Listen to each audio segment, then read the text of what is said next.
My next guest is Kevin Leichtman. He is the director of academic mindset. He is also an ELA teacher. He has a PhD in curriculum and instruction from Florida Atlantic University. He has been studying teacher burnout and mindset training since he started his graduate degree. He also leads academic mindset, which is a systematic approach to strengthening your mindset and prepare you to reach the highest levels of academics. He is the author of A Teacher's Guide to the Mental Edge. He lives with his family in South Florida. Welcome to the podcast, Kevin. Dana, thank you so much for having me on. I really appreciate the opportunity. Well, since we talk a lot about people's journey to kind of where they are today in the educational field, tell me a little bit about your academic journey and then how you finally succeeded in receiving your PhD this past year, and then how you failed forward. You said in the pre-chat you had a story of failing forward and never giving up. So let me know a little bit about that. Absolutely. So I'll introduce myself in my favorite way. I'm Dr. Kevin Leichtman, a college failout. And I think that's one of the most unexpected things. Every time somebody hears that, they're like, wait, this and that don't really add up. But I really started my academic journey on, the other end of things where I wasn't an academic. I wasn't really interested in school. I enjoyed learning. It wasn't that I didn't like being in school or learning new things, but I wasn't very motivated. I didn't really have any goals. I wasn't pushing myself. There wasn't really anything I was trying to accomplish. Mm-hmm. So I made it through high school, with the very bare minimum. I was right around a 2.0 GPA. One thing I was very strong at, I just happened to be a decent test taker. And I was able to, get high enough test scores that I was able to get into college, even with my low GPA. So I went to my first college at Kent State University, thinking that it would really be a lot of the same, where I could just, do bare minimum, no goals, no motivation, but, I'll show up to class every now and then and be okay. And it turns out college really is a different level, and I didn't turn out okay. So I was about to fail out, and I found out about the add drop policy, and you can drop your class and, poof, the F disappears. Mm-hmm. So I elected to drop out of the college. So, I became a college dropout. It was very disappointing. It was, my family was very bummed, and I was disappointed in myself, but I didn't really change anything.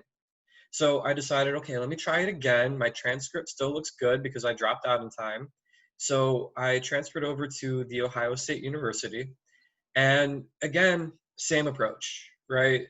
No real goals, no motivation, pop into class when I want. And I immediately failed out. Mm-hmm. So, I wasn't allowed back on campus to keep trying. My GPA was so low at that point. It was around like a 1.7.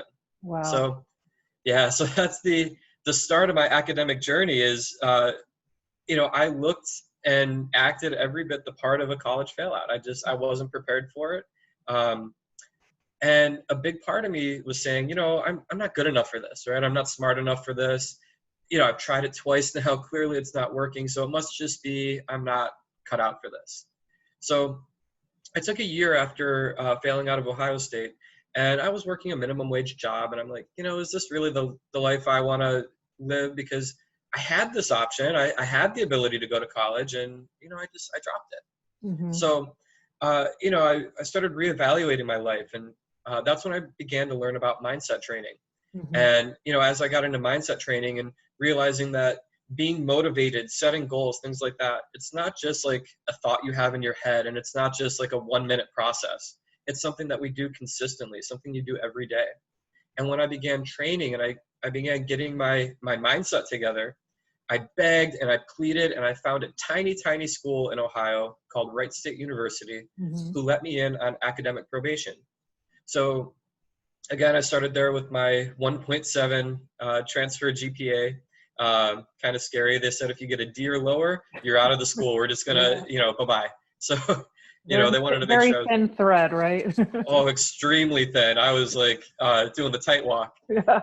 So, there was no room for error at that point. Mm-hmm. And I realized, nothing changed about my ability in school, right? I was the same. I had the same capabilities. I had the same capacity to learn, but I was entering Wright State University with a very different mindset than I did those other two colleges. And I continued training my mindset all the way through. And where I started at a 1.7 GPA, it was a long climb, but by the time I graduated, I had raised my GPA right to a 3.5, and I finally made the dean's list for the first time in my graduating year. Mm-hmm. So that was, my start is just, I'm a tale of two stories. Yeah. And Yeah, you told me that your academic talent didn't really change. It was the mindset that shifted all that. right, it was my approach to how I thought about myself, Mm-hmm. right? Because, something like, let's say math, for instance. Math was one of those classes I had to pass in college. I'm an English teacher, so, you can kind of connect the dots there. I'm not too inclined to work on math, but Same here. right. So when I started, it was, I'm not smart enough for math. I can't do this math. And by the time I transferred over to Wright State, it was more about, I am ready to take on this challenge. I'm excited to see how far I can get into this math class. Mm-hmm. I'm excited to see how many questions I can get right. I don't care if I get an A. I just want to see how many points can I score on that test. Mm-hmm. And go figure, that's when I started getting A's, even in classes I felt like I wasn't very strong in. And, that was just one of those key differences is, the subjects don't change, the classes I was taking didn't change, but my entire approach and the way I viewed it was a complete 180. Yeah, and I think that's a great story for educators who are working with students who feel like they can't do something, right? And I think that's an awakening for a lot of kids, for example, who feel like they can't do math, because you had more of a growth mindset once you'd failed out so many times and now you were determined to get that bachelor's degree. You changed that and you had that, okay, let's see how much I can learn. Let's see how well I can score on this, right? And Oh, 100%. I think that's a great story to, inspire teachers who are working with struggling students, and maybe people who are parents who have students who just feel like they can't get through a class. So this kind of shifts into the story of being in the trenches as an educator when you decided to start your graduate degrees. So I received my master's in education, Mm-hmm. and I was hired right after, and I jumped right into teaching, and I also jumped right into a PhD. Mm-hmm. And at the same time I was starting that program, I also got married, and we started to have a family. So there was a lot that was circling around in my life. And one of the things that really struck me is that right at the beginning of my career, I became burnt out very fast. Mm-hmm. Mm-hmm. And, it was one of those things, when you see it in pop culture, when you see it on TV, the teacher that gets burnt out is usually, been in the profession 40, 50 years, and, they're just tired. Mm-hmm. But that's not the reality. In that first 5-year span, that's usually when teachers become burnt out, according to the research. Yeah. I didn't realize that. So, I felt it, and I was like, this doesn't feel right. This isn't the career that I thought I was going to love. And, it really hit me because I love the students, Mm-hmm. and I love the teaching and the pedagogy aspect of it. I really enjoyed it all. But man, the career just completely burnt me out quickly. So being in a PhD program, I used that as an opportunity. I said, I need to research something, I need to write a dissertation. Let me look up what's actually happening here, like what's happening to me. Mm-hmm. And as I started learning about burnout, I started realizing there is a lot of pressure that gets put onto a new teacher. Mm-hmm. So things like having more difficult classes, or having a larger class load, Mm-hmm. having extracurricular roles, being voluntold to do other things, the learning curve for the paperwork, how to format your lesson plans, how to get your data, how often you need to collect data. Mm-hmm. These things were all really pressing down on me very hard. And, you having a doctorate as well, the demands of being a student is, can be very intense, especially like around deadline time.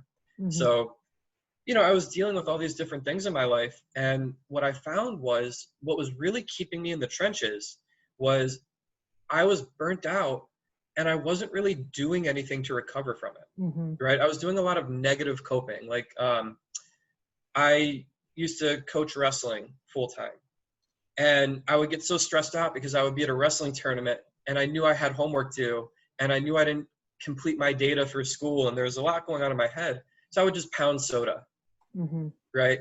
And I would eat candy all the time and, things like that just to, make me kind of feel a little more level. But at that point, I was the heaviest I'd ever been in my life. And I was not physically in good shape. I wasn't exercising. I wasn't really doing anything to promote, long-term good health. So that's really where burnout hit me the hardest is, I started to feel depressed. I started isolating myself. I didn't really want to talk about what was going on at work. And then when I would get to work, I didn't have that energy and that passion that I knew I should have. Mm-hmm. And that I knew that deep down, I felt like, man, I want to give these students a great experience. And I don't have it in me today. Yeah. So I knew that I needed a turning point, right? I couldn't continue to live like that and sustain the career. Like many teachers who I'm sure are listening to this podcast who might be feeling like, they're a little down, they're having trouble with the career. I was this close to quitting a few times. Mm-hmm. And I was like, I can't live like this anymore. I can't keep pushing myself through this. And I thought, I'll just leave the profession. I'll find something else. What I ended up finding was it wasn't really the profession that was burning me out. It was my reaction to it. Yeah. And that's what I found in the research is it's not really, the profession's tough. We all know that. Any service industry is going to be difficult, no matter what you're serving, no matter who you're serving. It's a difficult industry, but it's our reaction Mm-hmm. that either causes us to burn out or causes us to thrive. Mm-hmm. So I started changing my reaction. So instead of worrying about all these different tasks I had, I started thinking, what can I do to be healthy and be happy? And that's when I started seeking out passions in my life, seeking out things that I enjoyed. That's when I started exercising more, dieting a little bit more healthy, cut out soda, things like that. So as my physical health started to improve, well, of course, I got a little happier because I have more energy. I felt great. Mm-hmm. And then, with that came, my mindset. So I had allowed myself to really play the victim at first where, all these responsibilities are falling on me. And I started switching that to, I have the opportunity to do X, Y, and Z. Mm-hmm. Not I have to do X, Y, Z. I Yeah. have this opportunity. And that gratitude, once that gratitude cup started to fill, my thoughts on the career completely changed. So it was really a lot about just learning that balance of it's going to be difficult and I have to understand that I'm going to be tired. I'm going to have to dig through some really difficult things. But as long as I'm reacting in a way that promotes my health, in a way that keeps my family safe and secure and happy, then I'm going to find that fulfillment. Mm-hmm. And I owe a lot of that to the mindset training I was doing in college and then what I continued with academic mindset. Mm-hmm. So tell me a little bit about how you got involved with academic mindset. So sure, it's actually a really funny story, I think, is I as a wrestling coach, we pop into clubs and we help each other out. And I was at a club wrestling program and they were like, hey, you got to check this out, coach. We got this wrestling mindset program. Oh, sounds cool. I like mindset stuff. It's helped me a lot. So they had me sit in some sessions and I got to see the wrestling mindset curriculum. And these guys are the leaders in mindset training for wrestling. They've worked with the Olympic team. They've worked with college teams. They're the real deal. So I started listening to what they were saying about mindset. Being grateful for your opportunities, being aggressive and relentless on the mat, having no fear of losing, which is a big one, never giving up. Those are their 4 principles. Mm-hmm. So I started thinking about that and I was like, this is perfect for academics, right? I mean, yeah, athletes need to have that no fear, results driven attitude, but don't we need that in the academic space too? Mm-hmm. And as I was going through that program with the kids and I was helping them think about their mindset with wrestling, that happened to be when I was about to defend my dissertation. Mm-hmm. And I had just taken qualifying exams and, I'm going through really some of the most difficult parts of academia. And I started saying those same principles in my head. And I started doing some of their activities and like crossing out the word wrestling and putting in school. Mm-hmm. I'm like, wow, this is what we need. This is what a guy like me who was failing out of college, this is exactly what I would have needed to perform at a high level the first time around. Mm-hmm. So I told my wife about it. She was like, wow, that's great. You should tell them. I'm like, what are you, crazy? Like, tell them that this, okay, why not? So I sent them an email. I was just like, hey, you guys, do you do this in academics? Because it'd be a great idea. They're like, no, you want to do it? Okay. So, it just kind of like fell into my lap where, we had some good conversations with them, and we went over to New Jersey where they're located, and we had a planning session, and everything just really fell into place so well. They were like, all right, take everything we've got and let's change it for academics. Let's make it work in a school building and see if the success we've had in sports, we can translate to academics. Mm-hmm. Yeah, so I think that's so great, and how you kind of just by chance picked up this curriculum that you transferred from wrestling, coaching wrestling, and seeing those athletes to academics. So, did you have to rewrite a lot of the curriculum, or are there pieces that are similar? Kind of walk me through that part of developing that academic mindset curriculum. Yeah, so that's where the real fun began, because my wife also has a PhD in curriculum and instruction. So, for her and I, this is our wheelhouse, is building curriculum. It's what we like to do, we like to kind of play around with ideas and, make it come to life. So when we started looking through the wrestling mindset curriculum, there were a lot of things that we knew immediately wouldn't really fit too well, right? Things like injury prevention, Mm-hmm. right? Things about being aggressive. We're like, I don't know if the school system would really want to hear that in their language. Let's change that language. But the idea is the same, because, the idea of being aggressive is really just chasing after your opportunities, Mm-hmm. right? So, it was a lot of rewording, and my wife and I added some of our own pieces and some of the things that we worked on with our dissertations, and, some of the things that we learned from academia. Mm-hmm. One of the co-founders of Wrestling Mindset also is a certified school psychologist. Mm-hmm. So some of it kind of already fit really well. So what we did was we took the pieces that fit and we kind of built that into its own foundation and built out from there. Okay. And, we had so much fun just kind of working through it, going back and forth.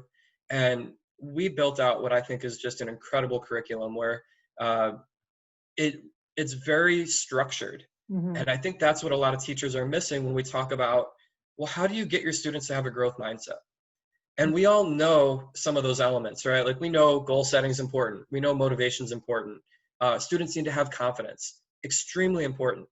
Mm-hmm. But how do we do that on a structured level basis where we know exactly what we're going to do each day proactively, and we're not just reacting to whatever the students are doing? Yeah. Right.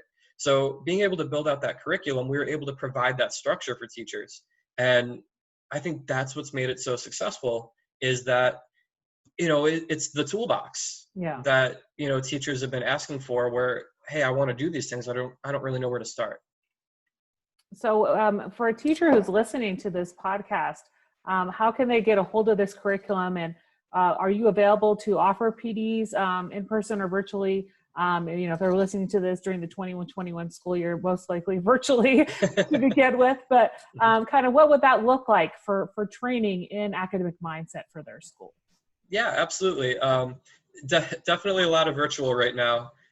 We do offer in-person options as well for, schools and school districts that are able to support that. But, one of the things that's nice about working with this mindset company, the founding company is called Winning Mindset Solutions. Mm-hmm. And, working with this company, they've always done virtual training. Mm-hmm. So even though they do a lot of in-person training as well, we're very used to training mindsets through different types of computer communications and different types of virtual curriculum. Mm-hmm. All of our curriculum is available virtually. All of our trainings are available virtually. Mm-hmm. So, it's one of those things where we kind of knew even before this pandemic that, the wave of the future is being able to have an effective instruction strategy, through the computer, through the phone, through, mm-hmm. whatever device you have. So, that's something that we enjoy doing it. It's what we've been working towards.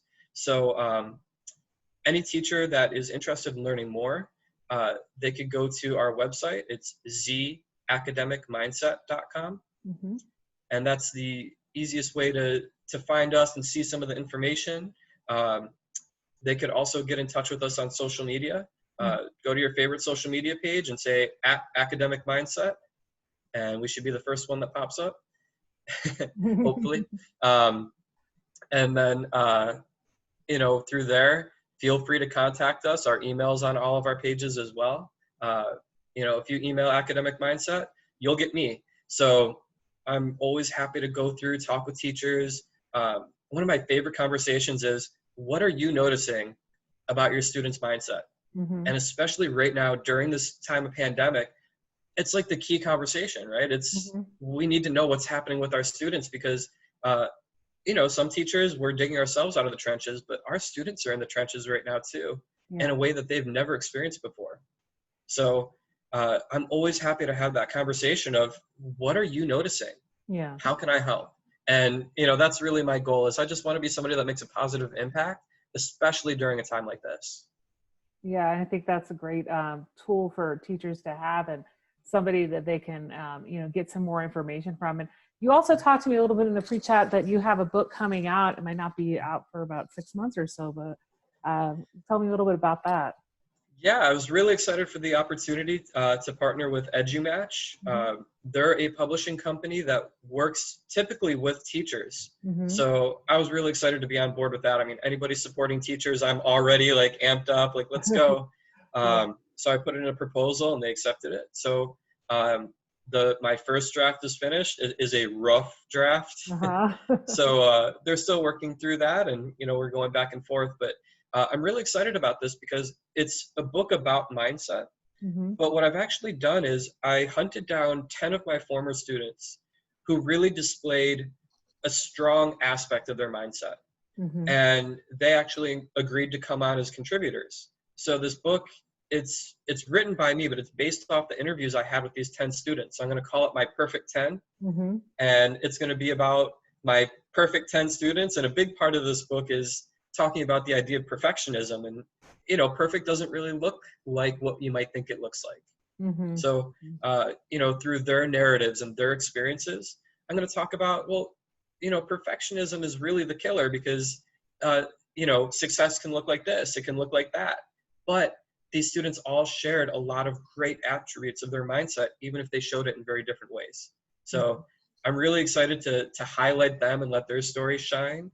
And I don't know when the publication date is going to be quite yet, but it's just a project I'm so amped up for because, anytime you get a chance to elevate your students' voices too, like, teachers out there know it. It's a beautiful moment. So. Yeah, and then visiting with former students and seeing where they're at now, and hearing their stories of how they've succeeded in adulthood is always very inspiring as a teacher to find out. So. Yeah, looking forward to finding out more about that book. And if people are following you on social media, they'll definitely get updates about when that'll be published. Correct? Absolutely. Yeah. So if there's one thing you'd like listeners to remember, especially from this podcast, what would that be? I would say mindset makes the difference. If you're listening in and you're in trouble right now, you're having difficulty in your profession, you're feeling burnt out, look, mindset makes a difference. Don't worry about the things you can't control. Think about and focus on what you can do to your own mindset to maximize your success. Yeah, and I think that's a great point to end with because all of it's not the environment, it's not the place, the subject area, all those things you mentioned. It's how you approach the situation. So, right. Yeah. And it's the only thing you can impact, right? You can't, unless you want to go change your subject real quick and, but all you can impact is your mindset. So what can you do today to make sure that your career is going to go in the path that you want it to go in, right? And that starts with your health, that starts with your happiness, that continues with your passions, the things you're doing outside of the classroom to keep yourself motivated and keep yourself on pace. just doing all of those things that we all know we should be doing, but we let slide. Mm-hmm. No more letting it slide. Focus on No. that mindset and let it make the difference. Yes, well, listeners, take that to heart, and think of how changing your mindset can make you a better person and a better teacher as well. Well, thank you so much for being on the Out of the Trenches podcast. I know you mentioned already in the podcast, but can you tell us again where people can find you online?